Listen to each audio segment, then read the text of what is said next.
How can you make primary history come alive for your class? Well, today on Resource Review, we're looking at 3 resources that might help. A CD-ROM packed with illustrations. I want you to turn to the person next to you and I want you to talk about what you think those 2 people do for a living. An interactive website featuring a Victorian family. Why do you think they've put a poem in this newspaper? And a book illustrating cross-sections of life in ancient Egypt. Find out how they fare here on Resource Review.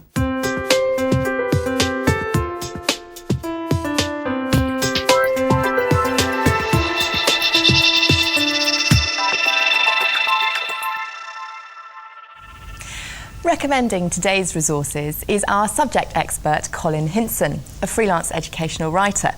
And joining Colin, we have Paula Richardson, a teacher trainer and also educational author, and Alan Mills from the Specialist Schools and Academies Trust.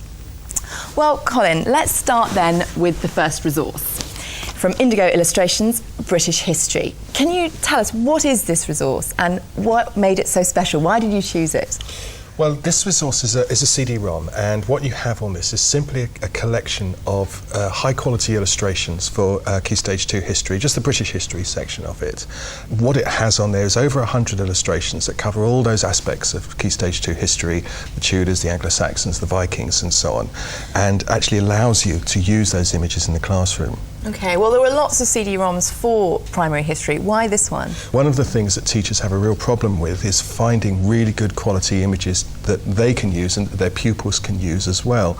You can take stuff off the web, you can photocopy things, you can scan stuff in, but the quality isn't really that high. The detail that you get on these images is absolutely fantastic. Well, let's see British history in use in the classroom. We went to Victoria Community School in Burton-on-Trent, where teacher Helen Mallon is using the Victorian section with her Key Stage 2 class. In our history lesson, we're going to be concentrating on a resource, Indigo Illustrations, British History. And I'm going to start by looking at a picture on the board. It's basically lots of different history topics that are covered, particularly throughout Key Stage 2, and they're sort of categorised, and you use whichever topic you might be doing. In this case, it was Victorians, and under the Victorian category, there's lots of different pictures. There's Victorian scenes, people from the Victorian times, and like a chimney sweep. And with the picture, there's a caption to tell you what the picture is, and it explains a little bit about that picture. I started with the picture behind like a black screen really, which is used on Active Studio. You can quite easily sort of move it to wherever you want it to be, and by just showing part of the picture, the children guess what they think the picture is going to be, and as you move it around, their ideas change, and it does generate lots and lots of talking points. What I want you to do now, okay, is I'm going to give you 30 seconds, it's not a long time. I want you to turn. Listen to the instructions first. I want you to turn to the person next to you and I want you to talk about what you think those 2 people do for a living. It could be extended more to include things like sounds and maybe have some kind of web links and things like that in it. I would use this resource again alongside other things. I don't think I'd use it solely as it is. I just don't think there's enough there for you to use. I don't think that it covers everything to do with the Victorians, and I don't think that the information that's given is as in detail as that maybe you would want it to be.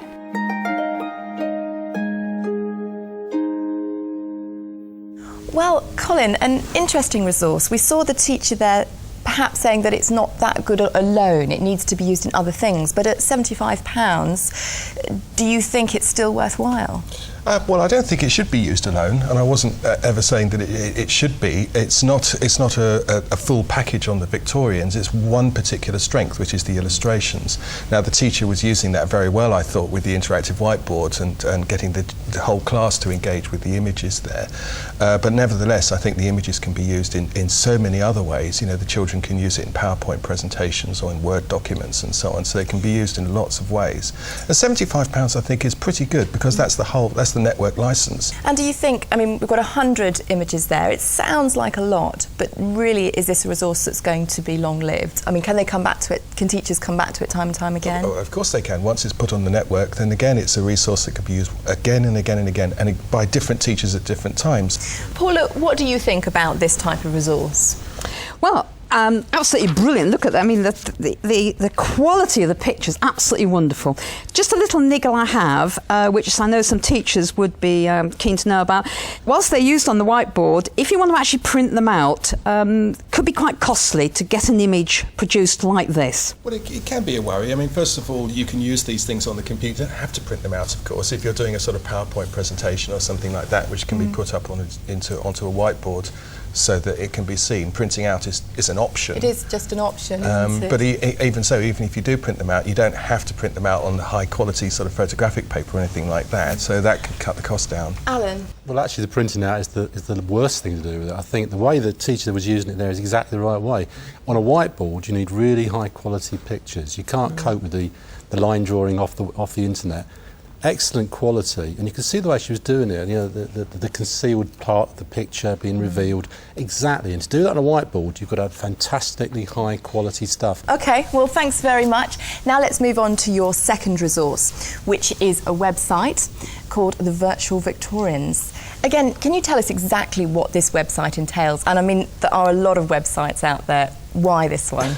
Well, the reason I chose this particular website is for two reasons, really. First of all, it's museum stuff. You know, this is put together by Tiverton Museum and other smaller museums around it. I'm a big fan of museums and the objects as teaching resources. But the other reason I chose it was simply because of the fun, you know, and the things you can do with this site. It takes you through the week and the life of two people, and it talks about factory life, home life, and things like that, but it also allows you to look at objects in 3D, so you can rotate them. There's all sorts of Is that the activities. interactive element? There's a huge interactive element to this website. You know, so many educational websites are simply almost like books on screens.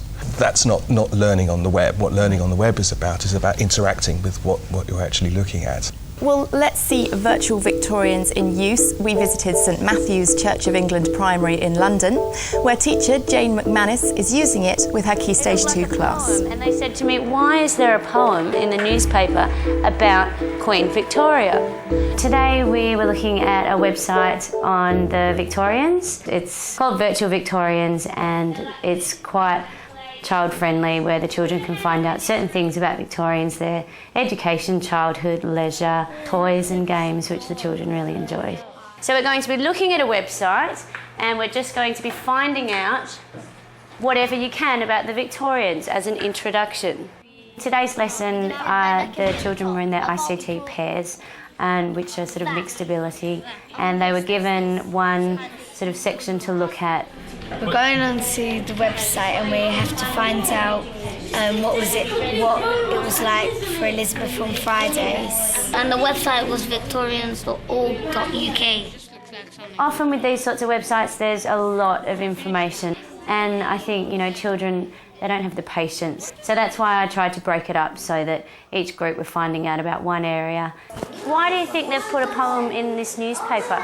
It shows when the Queen died. Okay. And stuff. It's been put in there as a memorial, as you said. I think they got to sort of get an overview of everything on the website, and then at the end they could choose the sections they were more interested in and go back and have a look at it. They may not have found out, you know, huge amounts about one thing, but I'm sure they all picked up a few key facts from that time. I'd say the pros of this website are it's colourful, it has large print, and the language is not too difficult. Probably the cons would be some of the links are probably a little bit too informative and a little bit long.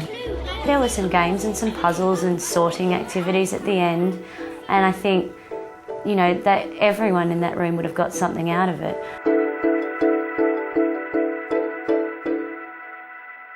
Now, Colin, we saw it there in use with pairs of pupils. Would it work equally well for whole class teaching? Yes, I think it would to a certain extent. There are always limitations with using websites with whole class teaching, but if you have the whiteboard and you have the pupils sitting around, then I think there are quite a few elements to this website I think that can be done as whole class. I think it's better as a resource where they are working in pairs, like the pupils did in the video. Is there support for teachers to help them make the most of it? Yeah, there's a section in there which is on the website which does have support for teachers, ideas about how to use the website, downloadable materials and so on. So there's plenty there for teachers to get their teeth into before they actually present it to their pupils. Okay. And Paula, what are your views on this website? Well, I enjoyed it. I thought it was great. I loved dressing the doll, doing the pictures, doing the puzzles. It was very, very good. One thing that struck me was that you could actually use it in class, and you could set work for them to look at home and carry it through, and that would be really rather good, because also you get families looking at it as well. That's true. I mean, one of the benefits of this is that it could be used, accessed from home, and it's free. Is that right, Colin? Yes, it's sort of 99% free, if you like. There's a little section where you do subscribe. You get a little bit extra in there, sort of what's called the sort of newspaper section there, where you're allowed to use it a bit more as a small payment for that. How important is it that primary pupils get good at navigating through websites? And is this one that you think really helps deliver that aspect of their education as well as the history side? Absolutely crucial.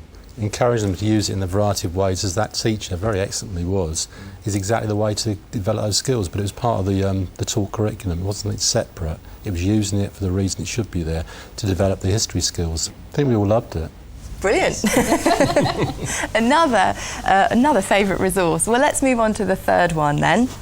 And this time it's a book, Egypt in Spectacular Cross-Section. Colin, tell us a little bit about this book. Well, it's spectacular. That's all I can say about this. This is an illustrator called Stephen Beastie. He's done lots and lots of cross-section books. This is the second in the series. He did a first one on Rome, and this is one on Egypt. And it's about a little boy who goes with his father and with his annoying aunt and annoying cousin on a trip down the Nile. And on the way, they pass various places, the Temple of Karnak, the Valley of the Kings, and so on, but also ordinary places as well. So they pass people in a house, they go and see some agricultural work. Let's have a little look. Yeah, if we open it up, because this is the real selling point for me, this book, is the illustrations inside. Because what Stephen Beastie does is he blows up a building so that you're seeing it in cross-section, so you're seeing the interior and the exterior of the building at the same time. And the detail is extraordinary. And if there's one thing that a lot of kids love, it's detail. The more you look, the more you see. So how do you envisage teachers making use of this book in the class? What the teacher can do with their pupils is he or she can say, right, what we're going to do is concentrate on a particular page, for instance, and what I want you to do is find things. Just quickly, Alan and Paula, do you think this concept of cross-section is suitable for primary pupils? Oh yes, absolutely. They love to know what's inside, and the illustrations are superb. For me, I think it's a book I'd like to see not only just used in the class, but then put into the reading corner, where they can actually go and look at it again. Alan? Are there any web-based resources connected with it? I mean, there is web-based resources that go, if you go through the Oxford University Press website. So again, the book and the web can be used sort of together. Yes. Okay, well, thank you all very much. I'm afraid that's all we've got time for today. But to recap, the three resources that we've been looking at are Indigo Illustrations, British History from Indigo Learning, the Virtual Victorians website, www.victorians.org.uk, developed by the Tiverton Museum and the Telematics Centre at the University of Exeter. And finally, Egypt in Spectacular Cross-Section by Stephen Beastie from Oxford University Press.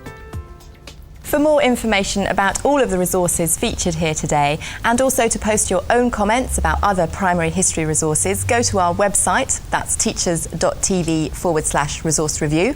If you want to, email us. We're at resourcereview@teachers.tv. Thank you very much to our panel, to Colin, to Paula and to Alan. We'll see you next time on Resource Review. Bye-bye.